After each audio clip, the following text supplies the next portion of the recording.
യേശുക്രിസ്തുവിൽ സ്നേഹം നിറഞ്ഞവരെ, തിരുവത്താഴത്തിലേക്ക് നിങ്ങളേവരെയും സ്വാഗതം ചെയ്യുന്നു. ഇന്ന് കോർപ്പൂസ് ക്രിസ്തി ദിവ്യകാരുണ്യ തിരുനാൾ. ആദ്യമേ തന്നെ തിരുനാളിൻ്റെ എല്ലാവിധ പ്രാർത്ഥനാ മംഗളങ്ങളും നേരും.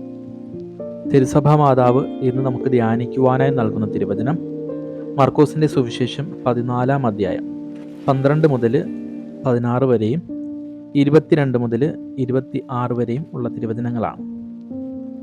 യേശുക്രിസ്തു അപ്പമെടുത്ത് ആശീർവദിച്ച് മുറിച്ച് അവർക്ക് നൽകിക്കൊണ്ട് അരുൾ ചെയ്തു, ഇത് സ്വീകരിക്കുവിൻ, ഇതെൻ്റെ ശരീരമാണ്. പാനപാത്രമെടുത്ത് കൃതജ്ഞതാ സ്തോത്രം ചെയ്ത് അവർക്ക് നൽകി, എല്ലാവരും അതിൽ നിന്ന് പാനം ചെയ്യുവിൻ, ഇത് അനേകർക്കു വേണ്ടിയും ചിന്തപ്പെടാനിരിക്കുന്ന ഉടമ്പടിയുടെ എൻ്റെ രക്തമാണ്. അങ്ങനെ പറഞ്ഞുകൊണ്ട് യേശുക്രിസ്തു തൻ്റെ തിരുശരീര രക്തങ്ങൾ ശിഷ്യന്മാർക്ക് നൽകുകയാണ്.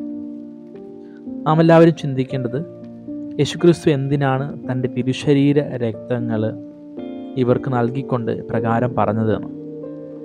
യേശുക്രിസ്തു ഇത് ചെയ്യുവാനുള്ള കാരണമെന്ന് പറയുന്നത്, യേശുക്രിസ്തുവിൻ്റെ സ്നേഹം ഈ ഭൂമിയുടെ ലോക അവസാനം വരെ എന്നും നിലനിൽക്കുവാൻ വേണ്ടിയിട്ടാണ് കർത്താവ് തൻ്റെ തിരുശരീര രക്തങ്ങൾ നൽകിക്കൊണ്ട് ശിഷ്യന്മാരോട് പറഞ്ഞത്, ഇതെൻ്റെ ഓർമ്മയ്ക്കായിട്ട് ചെയ്യുവിനെന്ന്.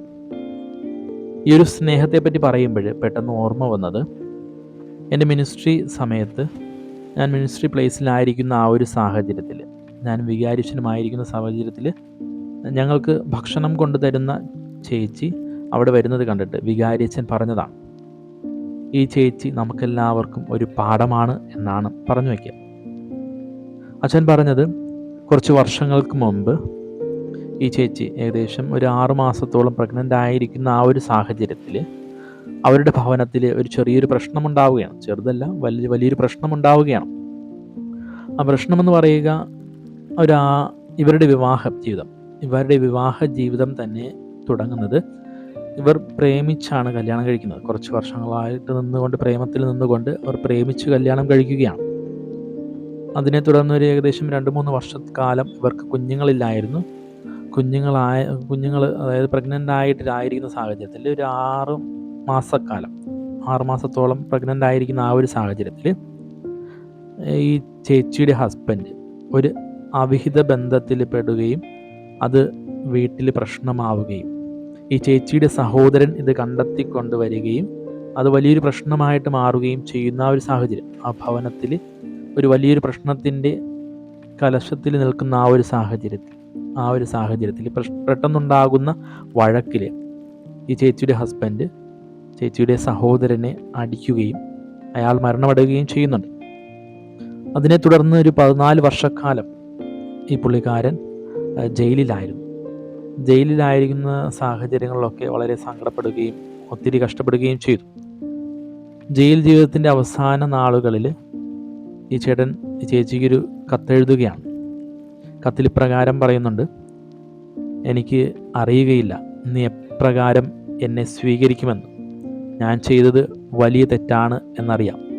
ഞാൻ നിനക്കെതിരായിട്ടും ചെയ്തു, നിൻ്റെ ഭവനത്തിനെതിരായിട്ടും തെറ്റ് ചെയ്തു. പക്ഷെ നീ ഇത് എങ്ങനെ സ്വീകരിക്കുമെന്ന് എനിക്കറിയില്ല. നീ എന്നെ സ്വീകരിക്കുമോ എന്ന് പോലും എനിക്കറിയില്ല എന്ന് ആ ചേട്ടൻ ആ കത്തിൽ എഴുതുകയുണ്ടായി. അതേ തുടർന്ന് തന്നെ ആ ചേട്ടൻ എഴുതുകയുണ്ടായി, ഞാൻ ജയിൽ ജീവിതം കഴിഞ്ഞ് തിരികെ വരുമ്പോൾ ഞാൻ ഭവനത്തിൽ കയറുകയില്ല. പക്ഷേ നമ്മുടെ ആ വഴിയിൽ കൂടെ പോകുമ്പോൾ, ഞാൻ ബസ്സിലായിരിക്കും യാത്ര ചെയ്യുന്നത്, വഴിയിൽ കൂടെ പോകുമ്പോൾ നമ്മുടെ ഭവനത്തിൽ നീ ഒരു വെള്ളത്തുണി വിരിച്ചു വയ്ക്കുകയാണ് എങ്കിൽ നീ എന്നെ ക്ഷമിച്ചുകൊണ്ട് സ്വീകരിച്ചു എന്ന ചിന്തയോടുകൂടി ഞാൻ എടുത്തുകൊള്ളാമെന്ന് പറയുക. എന്നാൽ ആ ചേട്ടൻ തൻ്റെ ജയിൽ ജീവിതം കഴിഞ്ഞ് തിരികെ വരുമ്പോൾ അവിടെ കാണുന്നത്, ആ ബസ് സ്റ്റോപ്പ് മുതൽ ആ ചേച്ചിയുടെ ഭവനം വരെ വെള്ളത്തുണിയുടെ തോരണങ്ങൾ കൊണ്ട് നിറച്ചു വച്ചിരിക്കുന്നതായിട്ടാണ് കാണപ്പെടുക. അവിടെ ഭവനത്തിന് മുന്നിൽ ആ ചേച്ചി ഒരു വെള്ള സാരി ഉടുത്തുകൊണ്ട് തൻ്റെ ഭർത്താവിനെ കാത്തു നിൽക്കുന്ന ഒരു ചേച്ചീനെയാണ് കാണപ്പെടുക. ഇന്നിപ്പോൾ അവർ സന്തോഷത്തോടു കൂടിയാണ് ജീവിക്കുന്നത്. അപ്പോൾ ഞാൻ ഇടയ്ക്ക് മറ്റൊരു ദിവസം ആ ചേച്ചിയോട് ഞാൻ വെറുതെ സംസാരിക്കുന്നതിനിടയ്ക്ക് ചോദിച്ചായിരുന്നു, ഇത്രമാത്രം ക്ഷമിക്കുവാനായിട്ട് എങ്ങനെ സാധിച്ചു എന്ന്. അപ്പോൾ ആ ചേച്ചി പറഞ്ഞൊരു മറുപടി, സുവിശേഷങ്ങൾ നാം വായിക്കാറുണ്ട്. സുവിശേഷത്തിൽ കർത്താവ് പറഞ്ഞൊരു വാക്കാണ് ശത്രുക്കളെ പോലും സ്നേഹിക്കുക എന്നാണ് കർത്താവ് നമ്മെ പഠിപ്പിക്കുന്നത്. എന്നാൽ ഇവിടെ സംഭവിച്ചത്, ഇത് എൻ്റെ ശത്രുവല്ല, ഞാൻ സ്നേഹിച്ച് സ്വന്തമാക്കിയ എൻ്റെ ഭർത്താവാണ്. തെറ്റൊന്നും ചെയ്യാതിരിക്കാൻ അയാൾ ദൈവമൊന്നുമല്ലല്ലോ അച്ഛാ. അയാളോട്, എൻ്റെ ഭർത്താവിനോട് ക്ഷമിച്ചില്ല എങ്കിൽ ഞാൻ വേറെ ആരോടാ ക്ഷമിക്കുക? ഇയാളെ ഞാൻ സ്വീകരിച്ചില്ല എങ്കിൽ, അതായത് ശത്രുവായിട്ട് കാണാതെ സ്വീകരിച്ചത് കൊണ്ട് ഞാൻ കർത്താവ് പറഞ്ഞ ആ വാക്കുകൾ എപ്പോഴും പാലിച്ചു എന്നാണ്.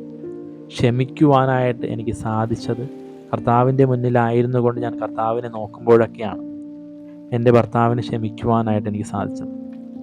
ഇതൊരു വലിയൊരു സ്നേഹം തന്നെയാണ്. ഇത് പറയുവാനുള്ള കാരണം, ക്രിസ്തു നമ്മളോട് പറഞ്ഞ ആ സന്ദേശമാണ്, പരസ്പരം സ്നേഹിക്കുക. എൻ്റെ സ്നേഹം ഇന്നും നിലനിൽക്കുവാനായിട്ട്, എന്നും നിലനിൽക്കുവാനായിട്ടാണ് ഞാൻ ദിവ്യകാരുണ്യത്തിൻ്റെ രൂപത്തിൽ നിങ്ങളുടെ മുന്നിലേക്ക് കടന്നു വരുന്നത്. ഓരോ ദിവ്യബലിയിൽ മുറിക്കപ്പെടുമ്പോഴും എൻ്റെ ശരീരം രക്തങ്ങൾ ഞാൻ നിങ്ങൾക്ക് നൽകുന്നത് എൻ്റെ സ്നേഹം എന്നും നിലനിൽക്കുവാൻ വേണ്ടിയിട്ടാണ്. കർത്താവ് നൽകിയ ആ ഒരു സ്നേഹം ഇന്നും എൻ്റെ ജീവിതത്തിൽ കടന്നു വരണമെങ്കിൽ എൻ്റെ ഉള്ളിലെ പല വെറുപ്പുകളും എടുത്തു മാറ്റേണ്ടിയിരിക്കുന്നു, പല സങ്കടങ്ങളും എടുത്തു മാറ്റേണ്ടിയിരിക്കുന്നു. ശത്രുക്കളെ പോലും സ്നേഹിക്കുവാനായിട്ട് എനിക്ക് പഠിക്കേണ്ടിയിരിക്കുന്നു.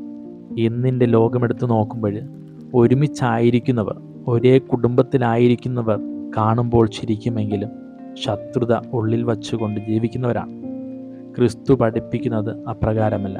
ഈ ദിവ്യകാരുണ്യ തിരുനാൾ ആഘോഷിക്കുന്ന ഈ ഒരു വേളയിൽ ക്രിസ്തു നമുക്ക് നൽകുന്ന സന്ദേശം എന്ന് പറയുന്നതും അതുതന്നെയാണ്.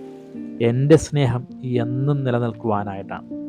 നമ്മുടെ ഓരോരുത്തരുടെയും ഹൃദയങ്ങളിൽ വെറുപ്പിൻ്റെയോ പകയുടെയോ ശത്രുതയുടെയോ വിഷമത്തിൻ്റെയോ എന്തെങ്കിലും ഒക്കെ ഉണ്ട് എങ്കിൽ അവയെല്ലാം എടുത്തു മാറ്റി വച്ചുകൊണ്ട് കർത്താവ് പഠിപ്പിച്ച ആ ഒരു സ്നേഹം നിലനിർത്തുവാനായിട്ട് നമുക്ക് സാധിക്കണം.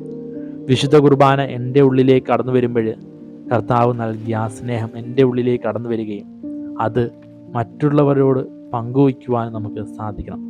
നമുക്കെല്ലാവർക്കും എല്ലാവരോടും ക്ഷമിക്കുവാനായിട്ട് സാധിക്കണം.